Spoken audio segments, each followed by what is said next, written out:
हाँ।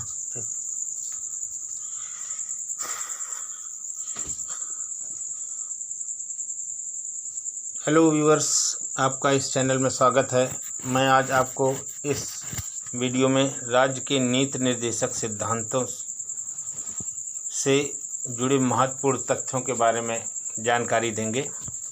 इस वीडियो में राज्य के नीति निर्देशक क्या हैं, राज्य के नीति निर्देशक सिद्धांत क्या हैं और इनका क्या उपयोग है राज्य में, और इनके द्वारा राज्य क्या करता है, ये सारी चीज़ें बताएंगे। आइए शुरू करते हैं। राज्य के नीति निर्देशक सिद्धांत का वर्णन संविधान के भाग 4 में अनुच्छेद 36 से 51 तक किया गया है। ये सबसे पहले आयरलैंड के संविधान से लिए गए। राज्य के नीति निर्देशक सिद्धांत न्यायालय द्वारा लागू नहीं किए जा सकते। इससे मतलब ये है कि राज्य जो पॉलिसी बनाता, जो नीतियां बनाता है जन कल्याणकारी, उन नीतियों का न्यायालय में जाकर कोई भी नागरिक अपने फेवर में लागू नहीं करवा सकता। जैसे कि इस समय कोरोना दौर चल रहा है, राज्य सरकार ने गरीबों के लिए 500 रुपये खाते में डालने की योजना बनाई है। इसके बाद ये योजना बंद सरकार अगर कर देती है तो कोई भी नागरिक बाद में 6 महीने बाद या साल भर बाद न्यायालय इस आधार पर नहीं जा सकता कि सरकार ने जो ये योजना बनाई थी उसका फ़ायदा मुझे नहीं मिला, मुझे भी मिलना चाहिए, और अब इसको बंद क्यों कर दिया गया, इसको जारी रखा जाना चाहिए। तो इन चीज़ों की, यानी राज्य की नीतियों को लागू करने के लिए कोई भी नागरिक न्यायालय नहीं जा सकता। ये राज्य के ऊपर निर्भर करता है कि वो अपनी बनाई हुई नीति को कब तक लागू करे और कब बंद कर दे। इसको बलपूर्वक न्यायालय द्वारा लागू नहीं करवाया जा सकता। ये मुख्य बात है। आगे देखते हैं कि राज्य के नीति निर्देशक कौन कौन से हैं, उनका संक्षिप्त वर्णन मैं यहाँ कर रहा हूँ। राज्य के नीति निर्देशक सिद्धांत या राज्य के नीति निर्देशक तत्व। नंबर 1, राज्य के नीति निर्देशक सिद्धांत का वर्णन संविधान के भाग 4 में अनुच्छेद 36 से 51 तक किया गया है। इसकी प्रेरणा आयरलैंड के संविधान से मिली है। नंबर 2, इसे न्यायालय द्वारा लागू नहीं किया जा सकता, यानी इसे संवैधानिक शक्ति प्राप्त नहीं है। राज्य नीति निर्देशक सिद्धांत निम्न है।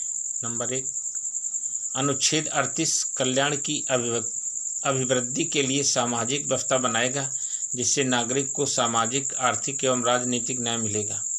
अनुच्छेद 39 का सामान्य न्याय और निःशुल्क विधि सहायता, समान कार्य के लिए समान वेतन की व्यवस्था इसी में है।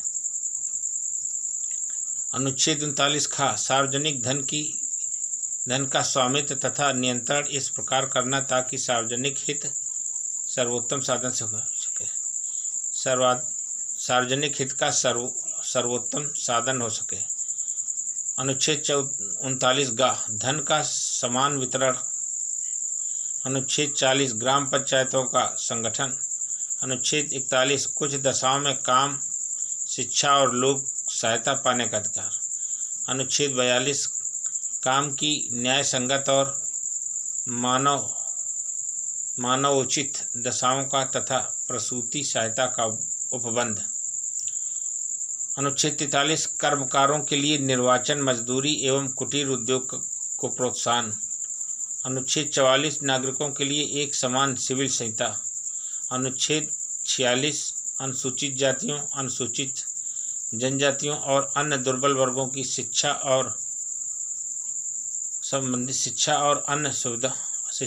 अर्थ संबंधी हितों की अभिवृद्धि।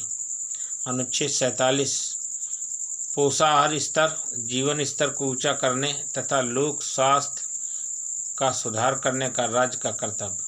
अनुच्छेद 48 कृषि एवं पशुपालन का संगठन। अनुच्छेद 48 का पर्यावरण का संरक्षण तथा संवर्धन और वन एवं वन्य जीवों की रक्षा। अनुच्छेद 49 राष्ट्रीय महत्व के स्मारकों, स्थानों और वस्तुओं का संरक्षण, ये बहुत इम्पॉर्टेंट है। अनुच्छेद 49 अक्सर कंपटीशन एग्जाम में पूछा जाता है। राष्ट्रीय महत्व के स्मारकों, स्थानों और वस्तुओं का संरक्षण किस अनुच्छेद में दिया गया है, तो इसको याद रखें। अनुच्छेद 50 कार्यपालिका एवं न्यायपालिका का पृथक्करण। अनुच्छेद 50 ये कहता है कि कार्यपालिका और न्यायपालिका अलग अलग रहेंगी और अलग अलग अपना कार्य करेंगे। अनुच्छेद 51 अंतर्राष्ट्रीय शांति और सुरक्षा की वृद्धि, यानी राज्य अंतर्राष्ट्रीय शांति और सुरक्षा का प्रयास करेगा।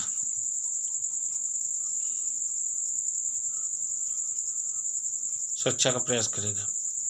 उपयुक्त अनुच्छेद के अतिरिक्त कुछ ऐसे अनुच्छेद भी हैं जो राज्य के लिए निर्देशक सिद्धांत के रूप में कार्य करते हैं, जैसे अनुच्छेद 350 का प्राथमिक स्तर पर मातृभाषा में शिक्षा देना।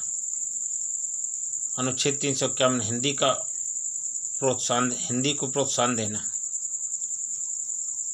तो व्यूअर्स, ये थे राज्य के नीति निर्देशक सिद्धांत, जिनको मैंने एक एक करके आपके सामने वर्णित किया और इनमें से क्या महत्वपूर्ण है और ये राज्य के नीति निर्देशक सिद्धांत कहाँ से, किस देश से लिए गए, ये सारी चीज़ों की जानकारी मैंने आपके सामने उपलब्ध कराई।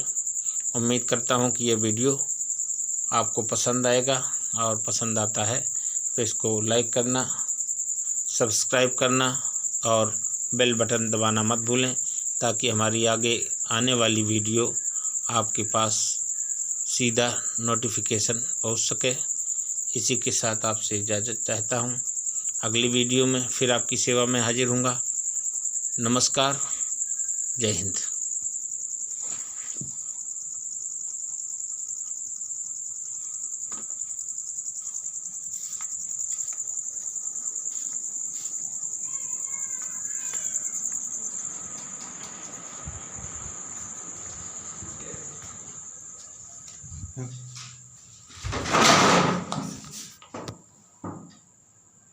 क्या